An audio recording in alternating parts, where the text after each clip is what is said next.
우리는 어떤 사람을 처음 만날 때 그 사람의 첫인상을 중요시합니다. 알게 모르게 그 첫인상의 호감도에 따라서 그 상대를 대하곤 합니다. 미국 펜실베니아 템플 대학교 심리학과의 잉그리드 올슨 교수는 사람이 첫인상을 평가하는 시간이 0.13초라고 합니다. 상당히 짧죠. 프린스턴 대학교 심리학과의 알렉산더 토도로프 교수도 타인의 얼굴을 보고 매력이나 신뢰도, 공격성을 판단하는 데 걸리는 시간은 0.1초 미만이라고 말합니다. 더 짧대요. 그야말로 눈 깜짝할 순간입니다.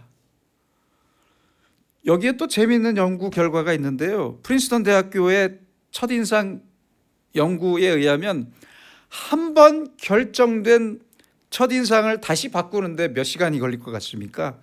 40시간이 걸린다고 합니다. 40시간.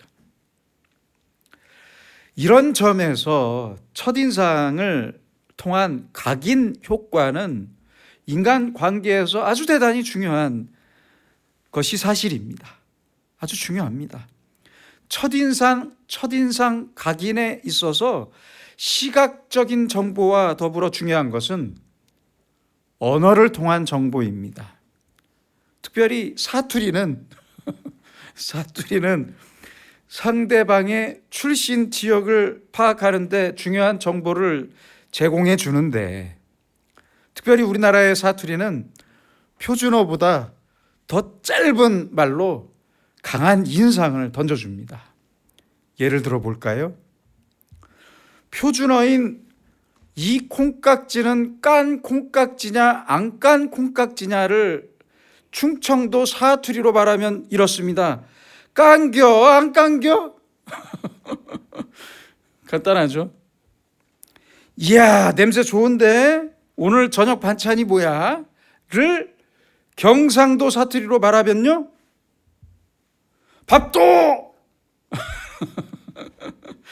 단 두 글자로 표현할 수 있습니다. 당신은 개고기를 먹습니까?를 다시 충청도 사투리로 말하면요, 개혀? 예, 참 경제적인 것이 사투리입니다. 아무튼 첫인상은 내가 남에게 비치는 모습입니다.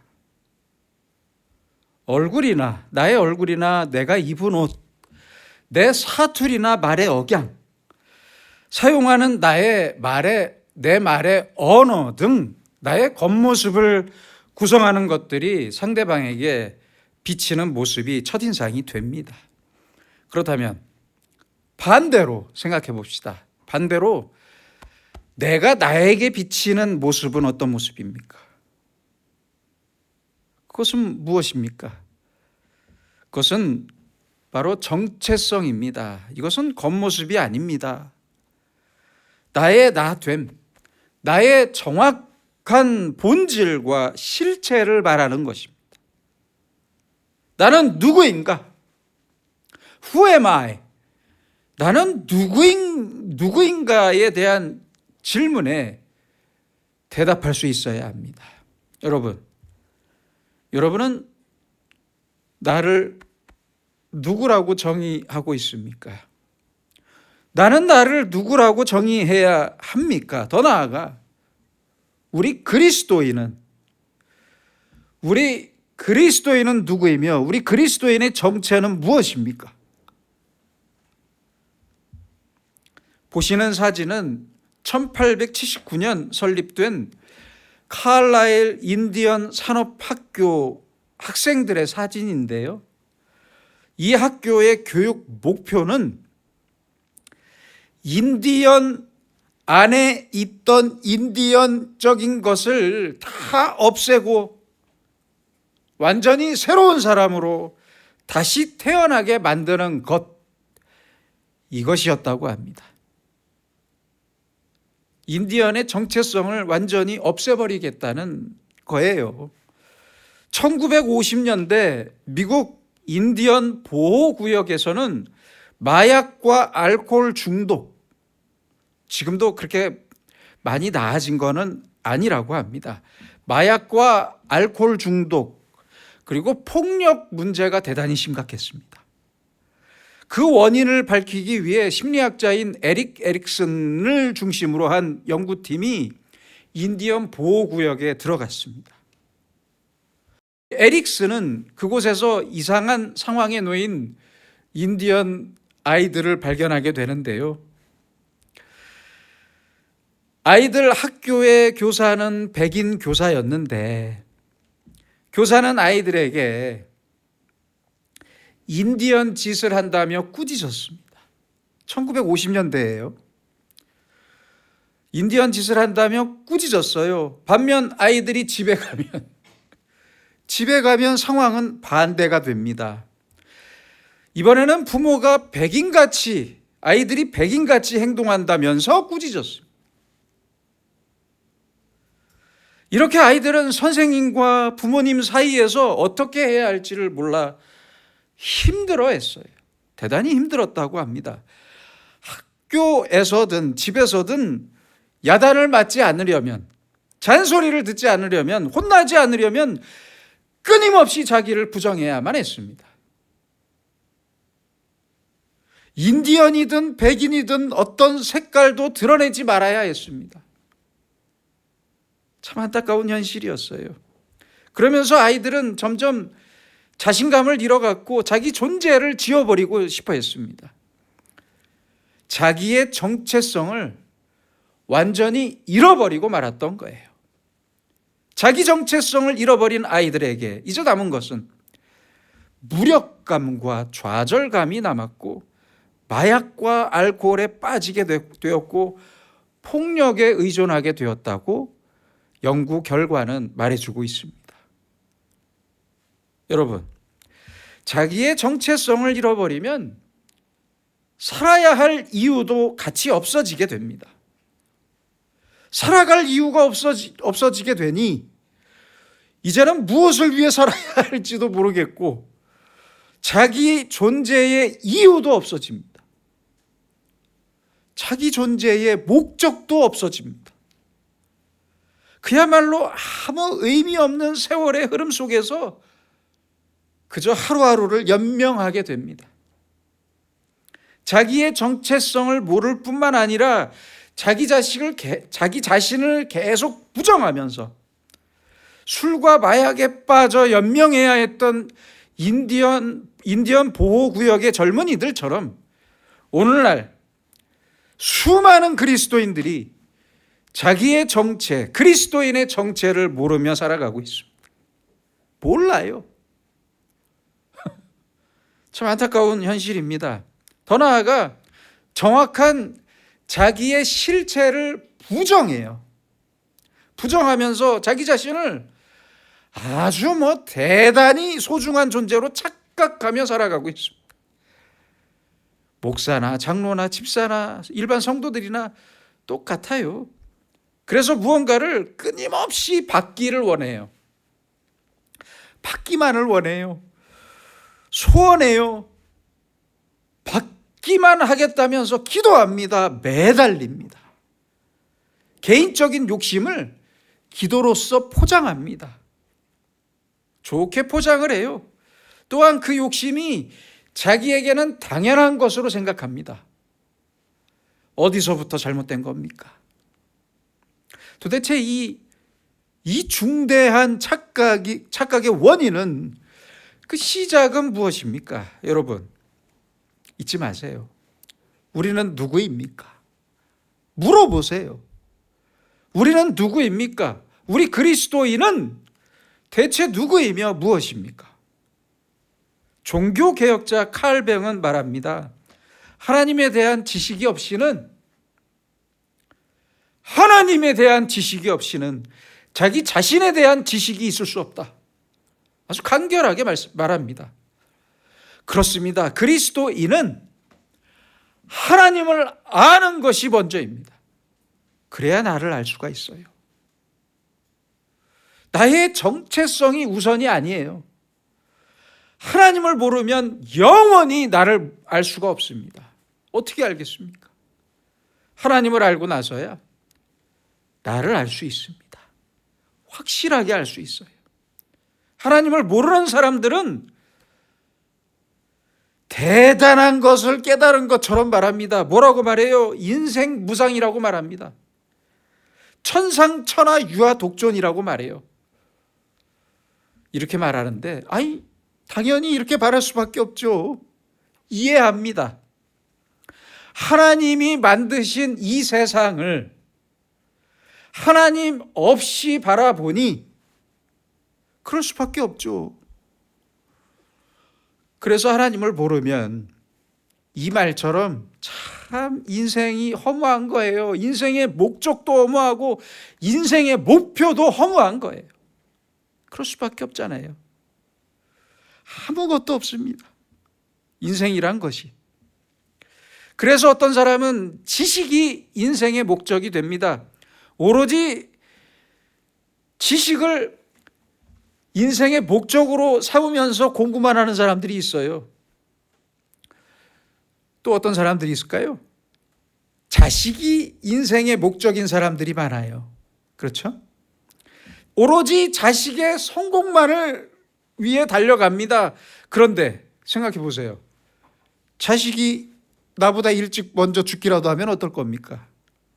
어떡할 겁니까? 어떤 사람은 사업이 인생의 목적인 사람이 있어요. 그런데 그 사업 망하면 어떡할 겁니까? 그 사업 망하면 어떡할래요? 돈이 인생의 목적입니까? 당장 회사에서 잘리면 어떡할 거예요? 그래서 하나님을 모르고 하나님이 빠져버린 인생은 허무할 뿐입니다. 하나님을 모르고 하나님이 없는 인생은 인생 무상이 맞습니다. 그러므로 하나님을 안다는 것이 곧 나 자신을 아는 것임을, 내 인생이 무엇인지를 아는 길임을 잊지 말아야 합니다. 알아야만 합니다. 오늘 성경은 그리스도인의 정체를 세 가지의 측면에서 말씀하고 있습니다. 옛사람, 죽은 자, 그리고 살아있는 자입니다. 살아있는 자. 이렇게 세 가지를 통해서 말씀하고 있어요. 첫째는 옛사람입니다. 지금의 내가 아닌, 지금 숨쉬고 있는 내가 아닌 과거에 또는 지금 직전의 사람입니다. 이제는 예수님과 함께 십자가에 못 박혀 죽어버린 옛사람을 말합니다. 개인적인 말씀이라 죄송하지만 제가 미국에서 유학 중일 때 학교나 교회에서 한국인 유학생들을 만나면요, 이런 말을 들을 때가 참 많았습니다. 이민 와서 살고 계신 분들도 마찬가지였어요. 내가 한국에 있을 때 어느 학교를 나왔고 무슨 직장을 다녔고 무슨 일을 했다. 자기를 알아달라는 거예요. 자기를. 지금은 떡 배달하면서 힘들게 공부하고 있지만 과거에는 어마어마한 사람이었다는 이야기예요. 그러면서 자신을 계속 앞세웁니다. 저는 그 말을 들을 때마다 속으로 생각했어요. So what?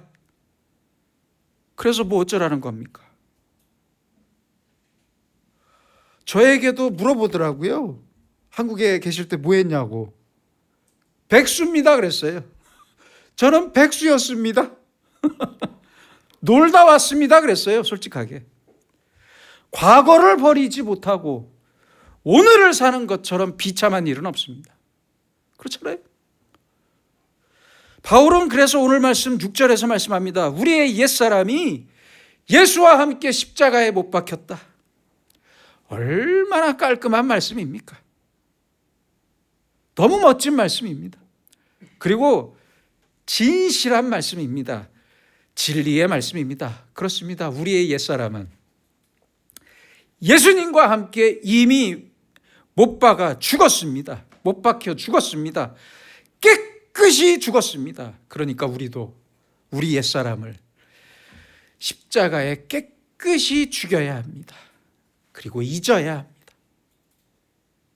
건망증은 이럴 때 필요한 거예요. 잊으세요. 못 박았으면 잊어야죠. 둘째와 셋째는 죽은 자와 살아있는 자입니다. 이것은 동시적인 정체성입니다. 이걸 따로 떼어놓고 생각하시면 안 됩니다. 동시적인 정체성입니다. 먼저 죽고 그리고 나서 삽니다. 동시에 일어나는 사건입니다. 여기에서 죽은 자라는 표현은 현재 완료형입니다. 문법적으로. 죽어서 완전히 끝난 상태예요. 끝났어요. 이제 과거의 나는 없어요. 그리고 동시에 살아있는 자가 됩니다. 살아있는 자. 주님의 은혜 안에 있는 의로운 나, 주님과 함께 살아있는 나를 말씀합니다. 내가 나를 볼 때는 쓸모없이 보이지만 하나님께서 보실 때는 쓸모가 있어요. 많아요. 그래서 나를 죽이셨고 다시 은혜 안에서 살리셨고 살아있게 하시고 숨을 쉬게 하시는 거예요. 내가 나를 볼 때는 별 볼 일 없어 보이지만 하나님께서 나를 보실 때는 분명히 나를 통해서 하시고자 하는 일이 있습니다. 있어요. 그래서 내가 존재하는 것입니다. 오직 현재의 나를 통해 이루고자 하시는 사명이 내게 있습니다. 하나님의 뜻이 있어요. 그리고 약속된 미래가 있습니다. 저 가나안, 하나님의 나라, 천국에 들어가게 될 것입니다. 이 사실을 우리는 잠시도 단 한순간도 잊으면 안 됩니다. 그리스도인은 예수 그리스도와 함께 죽었고 동시에 예수 그리스도와 함께 살아있는 사람들입니다. 이 사실을 잊지 마시기 바랍니다. 박노해 시인은 오늘은 다르게라는 수필집에서 이렇게 말하고 있습니다. 내 마지막 남은 애착과 자존심까지 벗어야 한다. 나를 해체하고 정체성을 깨트리고 내 안에서 적극적으로 빠져나와야 한다. 제가 개인적으로 존경하는 성공회 대학교의 석좌 교수였던 신영복 교수님은 이렇게 말합니다. 감옥으로부터의 사색이라는 책에서 이렇게 말합니다. 머리 좋은 것이 마음 좋은 것만 못하고 마음 좋은 것이 손 좋은 것만 못하고 손 좋은 것이 발 좋은 것만 못한 법입니다. 여러분은 얼마나 죽었습니까? 여러분의 마지막 남은 애착과 마지막 남은 자존심은 무엇입니까? 그 애착과 자존심은 대체 누굴 위한 것입니까? 이제는 적극적으로 나에게서 빠져나와야 합니다. 나를 해체해버려야 합니다. 이제 깨끗이 과거의 나를 버리세요. 내 과거, 내 신분, 내 모든 업적, 나의 잘못된 정체성까지 이제 깨끗하게 버리세요. 포기합시다. 깨끗하게 버립시다. 그래서 내 존재의 중심을 머리에서부터 발까지 낮추고 머리로부터 발로 낮추고 낮아져야 합니다. 이 포기가 가능하십니까? 어떻게 생각하십니까? 이 포기가 나에게 가능한 것입니까? 김수환 추기경께서는 사랑이 머리에서 가슴으로 내려오는데 10년이 넘게 걸렸대요. 그런 말도 하셨어요. 이 포기가 내가 할 수 있는 일입니까? 절대 아닙니다. 이 포기를 포기하세요. 내가 아니라 오직 예수님만이 가능합니다. 예수님만이 가능하게 하십니다. 가능하게 만드십니다. 그래서 바울은 말씀합니다. 그리스도와 함께 죽었다. 그래서 말씀하신 거예요. 오직 예수 그리스도 안에서, 오직 예수 그리스도를 바라볼 때 죽어버린 나를 발견하게 됩니다. 죽을 수 있습니다. 신학적으로는 율법을 향해 죽었고 죄를 향해 죽었고 나의 욕심과 정욕, 증오와 위선 모든 것을 향해서 죽었는데 이것은 오직 십자가 안에서만, 오직 예수 그리스도의 십자가 안에서 내가 죽을 수 있는 것이지 내 힘으로는, 내 능력으로는 나로부터 벗어날 수가 없는 것이 바로 우리 그리스도인이고 우리 인간입니다. 잊지 마세요. 제발 이 사실을 잊지 마세요. 그리고 동시에 우리는 반드시 그리스도와 함께 삽니다. 저 부활의 아침을 말씀하는 거예요. 하나님께서 우리에게 주실 가장 확실한 약속입니다. 그러므로 그리스도인은 그리스도와 함께 살 줄을 믿고 오늘을 살아야 합니다. 반드시 그리스도와 함께 살 것을 믿고 살아야 합니다. 그러므로 바로 이것이 그리스도 안에서 오늘의 하루를 사는 우리 그리스도인의 정체성입니다. 정체입니다. 여러분, 대체 예수를 믿는다는 것이 무엇입니까? 무엇이 예수를 믿는다는 것입니까? 단순히 예수님께서 내 기도를 들어주시고 돈을 많이 벌게 해주시고 내 소원을 이루게 해주시고 내 기도를 이루어 주시는 것만을 믿는 것은 아주 천박한 믿음이에요. 아주 얕은 믿음입니다. 한 줌도 안 되는 믿음이에요. 참된 신앙이라는 것은 그리스도와 함께 이미 죽었고 그리스도와 함께 살았음을 믿고 그것을 믿고 감사하면서 내가 그리스도 안에 있음을 깨닫는 것입니다. 매일 깨닫는 거예요. 매일.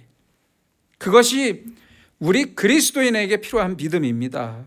그래서 우리는 십자가를 볼 때마다 두 가지를 동시에 생각해야 합니다. 죄송합니다. 십자가에 죽었던 죄인임을 알고 동시에 하나님이 십자가에 엄청난 값을 치르시고 나를 구원하실 만한 존재가 나임을 믿고 이 두 가지 사실을 계속 동시에 믿으며 살아야 합니다. 하나를 떼어서 하나만 생각하면 안 돼요. 동시에 생각하셔야 해요. 그래서 이렇게 생각하고 믿는 사람만이 그만큼 소중한 존재가 됩니다. 여러분, 예수님을 사랑하십니까? 그렇다면 예수님을 너무너무 사랑해서 예수님 안에 있는 나도 사랑하는 사람이 그리스도인입니다. 동시에 예수님 안에 있는 내 남편, 내 아내, 내 자녀와 모든 이웃을 사랑하는 사람만이 그리스도인입니다. 십자가를 바라볼 때마다 나를 하나님께서 얼만큼 사랑하시는지 깨달으셔야 합니다. 내가 너를 이만큼 사랑한다 라는 예수님의 목소리를 십자가를 볼 때마다 듣는 사람이 그리스도인입니다. 이러한 하나님의 은혜와 사랑은 주어진 사랑입니다. 주어진 사랑. 내가 쟁취한 사랑이 아니에요. 주어진 사랑이에요. 예수 그리스도의 은혜 안에 있는 그리스도인의 정체 의식은 내게 주어진 사랑을 깨달을 때 얻어지는 것입니다. 그래서 그리스도인에게는 모든 것이 사랑이고 모든 것이 은혜가 됩니다. 은혜입니다. 내 부모님을 내가 선택했습니까? 아니잖아요. 내가 이 나라를, 내 나라를 내가 선택한 겁니까? 아니잖아요.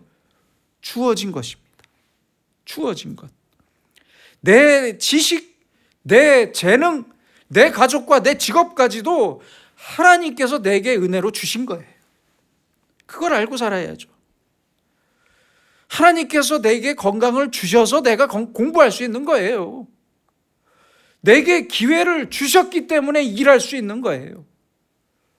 그래서 그 하나님께 감사합니다. 하나님 감사합니다. 내가 한 것이라고는 아무것도 없습니다. 이렇게 고백하며 삽시다.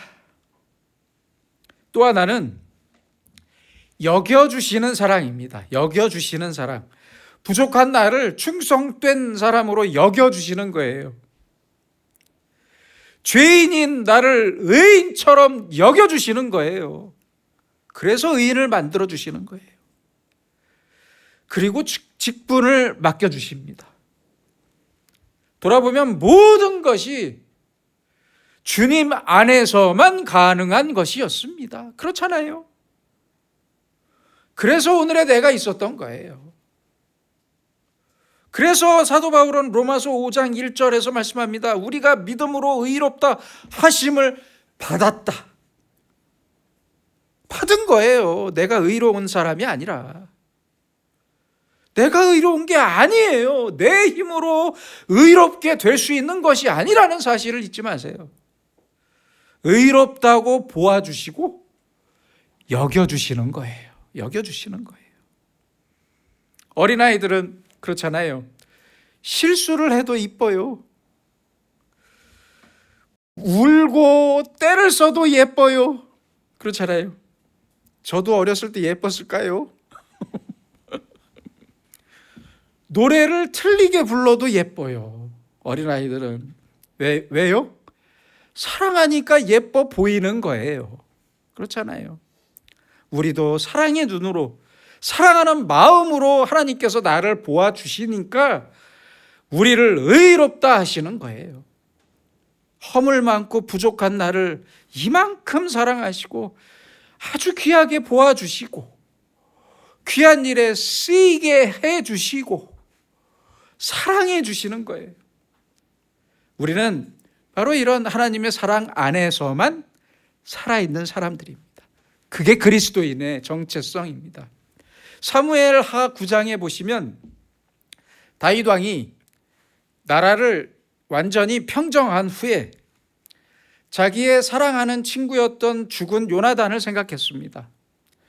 그리고 그 아들 무비보셋을 찾게 됩니다. 절름발이에 장애가 있었어요. 절름발이에 사울의 손자임을 먼저 생각했다면 그 무비보셋은 아무리 친구의 아들이라고 했더라도 다윗의 손에 죽었을 겁니다. 그렇잖아요. 그러나 다윗은 사랑하는 친구였던 요나단을 먼저 생각했습니다. 그래서 사울의 땅을 그 무비보셋에게 주었고 할아버지의 땅을 주었어요. 왕자처럼 궁궐에서 함께 살았습니다. 함께 살도록 해주었어요. 같이 밥을 먹었어요. 그때 무비보셋이 이런 말을 합니다.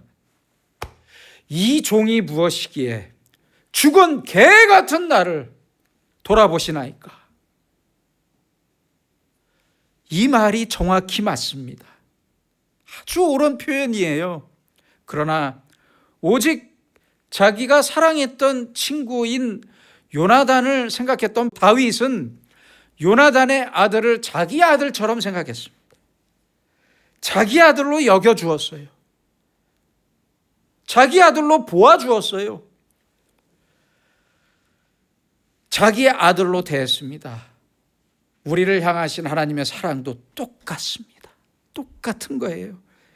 이 종이 무엇이기에 죽은 개 같은 나를 돌아보시나이까.